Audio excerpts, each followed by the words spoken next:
So, those sort of gray areas, what does that really mean? But to start with, we're going to have it cut and dry, real clear. And one of the best examples of this is the story of David when he meets up with Goliath. Because you have this little guy who is exercising his faith, and you have the entire army, and they're sort of they're scared to death, to say the least, and so they sit back and do nothing. So I want to read that passage of Scripture, and then I want to play a little clip that probably most of you have already seen, and if you have, enjoy it again. But I think it just paints the picture of this passage so beautifully well. But in the book of 1 Samuel, chapter 17, and the Philistine moved forward and came near to David with his shield bearer in front of him. And when the Philistine looked and saw David, he disdained him. For he was but a youth, a ruddy, handsome little youth. And the Philistine said to David, "Am I a dog?" I'm not sure what that means, but I got the feeling he's just trying to talk him down. So they start trash talking back and forth. Goliath did. And so the Philistine said, "Am I a dog that you come to me with sticks?" Slingshot and this little stuff. And the Philistine cursed David by his gods. The Philistine said, "Come to me, and I will give you your flesh to the birds of the air, and to the beasts of the field." Then David said, "You come to me with a sword and a spear, and with a javelin, but I come to you against you in the name of the Lord host of God, and of the armies of Israel, whom you have defied. This day the Lord will deliver you into my hand, and I will strike you down and cut off your head." He's just not leaving out any detail. It's like, this is what's going to happen to you. We're going to cut off your head, and I will give the dead bodies of the host of the Philistines this day to the birds of the air and to the wild beasts of the earth, that all the earth may know that there is a God in Israel. And that all the assembly may know that the Lord saves not with the sword or with the spear, for the battle is the Lord's, and he will give you into my hands. When the Philistine rose and came and drew near to David, and this clip pictures this so beautifully. David runs out. He runs out to the battle line to meet the Philistine. And David put his hand in his bag as he was running. He took out the stone and slung it and struck the Philistine on the forehead, that sunk deeply into his head, and he fell face to the ground. Let's watch this few-minute video. And every now and then you find a video clip that's worth sharing about that, because it fits this thing. And we're talking about fear and faith, because you can still trust God and experience fear. Some people think, well, if I fear, I'm doubting God. Well, if your fear leads you to disobedience, that's not the idea. Feeling fear is normal. It's what you do with it. Does my fear put me and imprison me, or does my fear cause me to sin by not being obedient? You don't think David had a few butterflies in his stomach? Probably. It doesn't say that. That's just a good guess. But he went out in the midst of all these soldiers, trained fighters, and they just stood there, and whatever fear they felt, it kept them there. But David said, so that you will know that there is a God. So that you will know that there is a God. I'm going to stand up here, and I'm going to throw this rock, and I'm going to cut your head off, and all those wonderful, exciting things. And he did. So the key idea is, does fear lead us to obedience? And in the midst of that, we have faith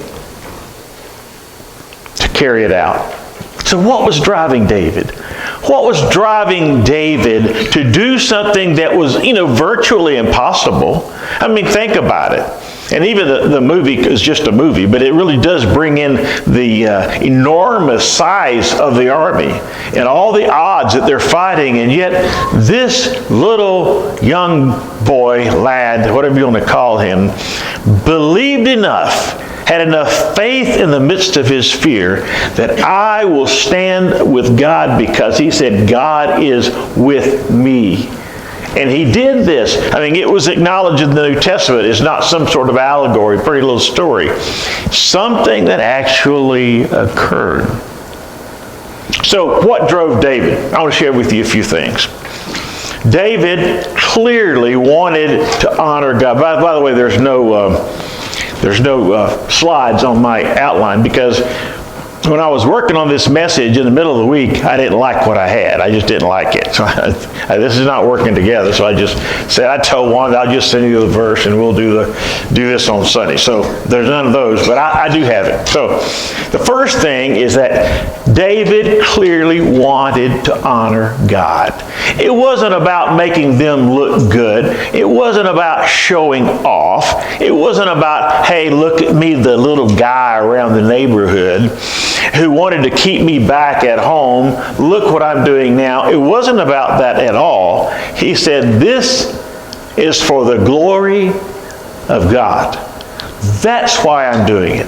And that's why it came about. Verse 46.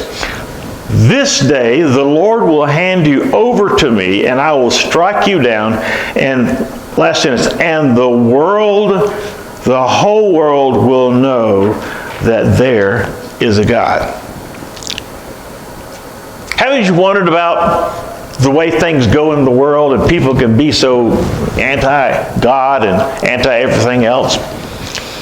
Wouldn't you like to see some real exciting thing? Those sort of things happen. The miraculous does happen. Maybe it doesn't happen as much as we like, but it happens. But God, in the end, will turn our faithfulness for our good and for His glory. That part is not up to me. If we all knew these many untold stories about what God is doing in people's lives, and the small things, the big things, it's an amazing thing to see God at work. But the initial thing for David was, I want to do this because I want to glorify God. The second thing, David wanted to show his faith to encourage the others. And it did. I mean, if you watch ball games, where I came from, football is everything. I guess here is basketball, the big thing, basketball, football, whatever, baseball. And isn't it amazing to watch a game and you're just getting beat up? And you're playing basketball, I don't care what you do, how you shoot, it never gets anywhere near the goal. You throw all these air balls, they get blocked, and you get taken away, and the team just scores and scores, and it's like everything is going wrong, right? You've watched those sort of games. Then, one person hits a three-pointer. One person just, wow, look at that. And everybody gets excited, and then this same team, the exact same team that was playing a few minutes ago, turned something on inside of them, and they began to play with an enormous amount of energy, and they began to see their shots fall, and they counted it up, and the score added and added, all because one act of doing something powerful and exciting stirred them to do what was good. It just changes the whole momentum. So his faith encouraged the others. In fact, in verse 17, verse 52, then the Israelites gave a great shout of triumph when all this took place.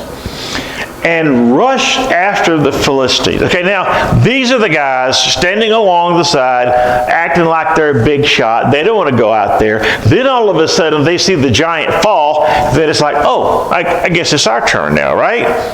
So the lack of faith persons all leave and they chase. Here in verse 52 says, and they rushed after the Philistines, chasing them as far as Gath. Now, best we can tell, from where they were to Gath is about 50 miles. Nice push. You know, it's not exactly, but it's like if we had a little fight, major fight going on here, and we pushed them all the way to Indianapolis. About, give or take. Isn't it something? You got, back this story up. Here's a bunch of weaklings, people who want to do, but don't have the faith. We're not going to face that guy. Look how big he is. He's really huge, and he's got this big sword. We can't do that. And let's back up. Let's see if we can't negotiate. Let's just order pizza. Let's stop this for a minute and see if we might eat and take a break. No. David steps up, and then his brother said, David, what on earth are you doing?